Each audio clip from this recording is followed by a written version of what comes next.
नमस्कार दोस्तों, मैं होस्ट का स्वागत करता हूं। मैं शॉर्ट्स में इसमें हम लेके आते हैं स्पेस और डिफेंस न्यूज की टॉप 3 खबरें। तो चलिए जान लेते हैं। दोस्तों हमारी सबसे पहली खबर आ रही है और की तरफ से, जो कि भारत का एक unmanned combat aerial vehicle develop करने का प्रोग्राम है और जिसको ADA और IIT कानपुर दोनों मिलकर कर रहे हैं। तो उसकी तरफ से एक खबर आ रही है कि 2018 के अंत तक इसके स्केल डाउन वर्जन का एक फ्लाइट टेस्ट होने वाला है। हमें से बहुत से लोगों ने कमेंट बॉक्स में इसके बारे में पूछा था, इसलिए मैंने इसको 2 दिन बाद अपने इस न्यूज में सेलेक्ट किया है। इस टेस्ट फ्लाइट के द्वारा डिजाइनर यह देखने का प्रयास करेंगे कि इसका रडार क्रॉस सेक्शन कैसा है, इसके फ्लाइट डेटा लेंगे और इससे उसके मेन वर्जन को तैयार करने में सहायता मिलेगी। इस स्केल डाउन वर्जन में इस्तेमाल किया जाएगा रशिया का NPO Saturn 36 MT इंजन। इसका इस्तेमाल निर्भय मिसाइल के परीक्षण में भी किया जा रहा है और अब ये इस स्केल डाउन वर्जन को भी पावर करेगा। और जब इसका मेन प्रोटोटाइप तैयार हो जाएगा तब इसमें कावेरी इंजन के ड्राइव वेरिएंट का इस्तेमाल किया जाएगा, जो कि 50 किलो न्यूटन का थ्रस्ट डेवलप कर सकता है। और GTRE इसको अभी डेवलप करने में लगी हुई है। इनफैक्ट पूरी कावेरी सीरीज को डेवलप करने में लगी हुई है, जिसमें उसको 1-2 साल लगने वाले हैं। तो इस टेस्ट फ्लाइट को हम किस प्रकार से देख सकते हैं? यह एक बड़ी मंजिल को हासिल करने वाला महत्वपूर्ण छोटा कदम है। इस स्केल डाउन मॉडल से जो भी डेटा मिलेंगे उससे फुल वर्जन तैयार किया जाएगा, उसका विंड ट्रायल होगा, उसके बाद उसके प्रोटोटाइप बनेंगे, उसका फ्लाइट होगा,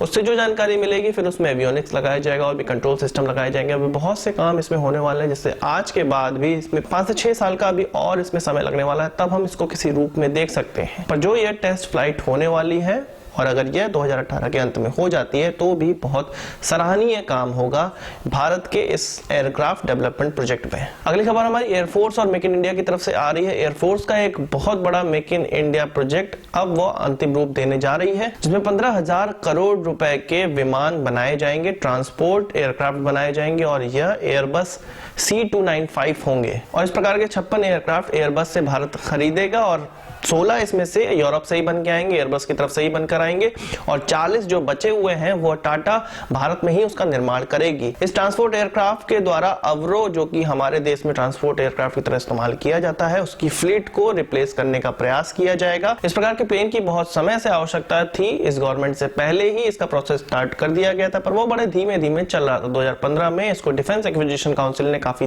तीव्र गति से आगे बढ़ाया और RFP जारी किया एयरबस को, बोइंग को, लॉकहीड मार्टिन को और भी अन्य कंपनीज को, पर केवल और केवल एयरबस का ही रिस्पॉन्ड आया। एयरबस ने टाटा के साथ पार्टनरशिप भारत में की और मेक इन इंडिया के प्लान के तहत इसमें एंट्री ली और केवल वही कंपनी थी जिसने इसको रिस्पॉन्ड किया। पर डिफेंस एक्विजिशन काउंसिल किसी एक कंपनी के रिस्पॉन्स करने पे उसको कॉन्ट्रैक्ट नहीं दे देता है, क्योंकि इसमें फेवर करने का आरोप लग जाता है। पर इस चीज को दरकिनार करते हुए उसने कहा कि एक नहीं रिप्लाई किया है तो उसी को कॉन्ट्रैक्ट दिया जाएगा और अब यह कॉन्ट्रैक्ट फाइनलाइज होने वाला। अभी इसकी प्राइसिंग पूरी डिक्लेयर नहीं हुई है, पर कयास लगाए जा रहे हैं कि 15,000 करोड़ रुपए का होगा। नेगोशिएशन भी इसमें हो सकता है, पर एक कंपनी होने के कारण नेगोशिएशन की संभावना थोड़ी कम हो जाती है। अभी फिलहाल इन प्लेन की आवश्यकता एयरफोर्स को है, पर नेवी की भी आवश्यकता पड़ सकती है और भी डिजास्टर मैनेजमेंट को अगर किसी इस प्रकार के एयरक्राफ्ट की आवश्यकता होगी या भारत सरकार की किसी और एजेंसी को इस प्रकार की आवश्यकता होगी तो 80 तक एयरक्राफ्ट ये बढ़ाए जा सकते हैं या 80 एयरक्राफ्ट का ये कॉन्ट्रैक्ट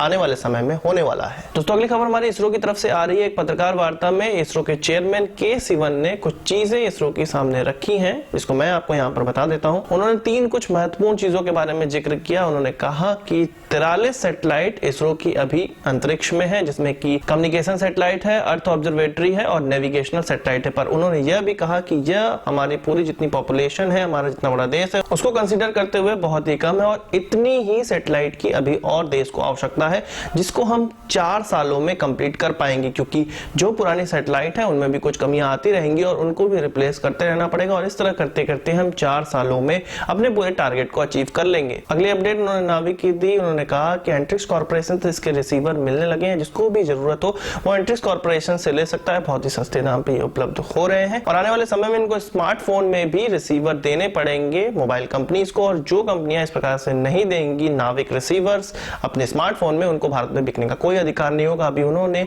किसी चीज का जिक्र नहीं किया है कि इस चीज को कैसे मार्केट में अप्लाई करेंगे। उन्होंने कहा है कि कुछ ना कुछ तरीका तो निकालना पड़ेगा, पर वो यह शॉर्ट है कि किसी भी स्मार्टफोन में जिसमें नाविक रिसीवर नहीं होगा उसको भारत में बिकने का अधिकार नहीं दिया जाएगा। तीसरी चीज उन्होंने सेमी क्रायोजेनिक इंजन के बारे में बताया कि यह अभी डेवलप हो रही है और इसके बहुत से सब सिस्टम डेवलप हो रहे हैं और 2019 में हम इसका टेस्ट कर सकते हैं। 2019 में कभी भी कर सकते हैं या 2020 तक भी यह जा सकता है। तो सेमी क्रायोजेनिक इंजन भी जल्द से जल्द तैयार होने वाला है। 1-2 साल साल में हम उसका भी टेस्ट देख लेंगे। तो इतनी चीजें उन्होंने बताई। तो आज की इस वीडियो के लिए बस इतना ही। आशा करता हूं आपको वीडियो पसंद आया होगा। आप इसको एक बड़ा थम्स अप जरूर देंगे। इस वीडियो संबंधित कोई सवाल या सुझाव हो तो कमेंट बॉक्स में जरूर लाइएगा, और यदि आपने हमारे चैनल को सब्सक्राइब नहीं किया तो उसे भी कर लीजिए, क्योंकि हम इस प्रकार की वीडियो लाते रहते हैं। इससे आपका डिफेंस और स्पेस ज्ञान बहुत ज्यादा बढ़ने वाला है। और मुझे सोशल नेटवर्किंग वेबसाइट पे भी फॉलो कर लीजिए, क्योंकि हम उस पर लाइव सेशन करते रहेंगे आने वाले समय में, जिसके लिंक आपको डिस्क्रिप्शन में मिल जाएंगे। नमस्कार, थैंक यू।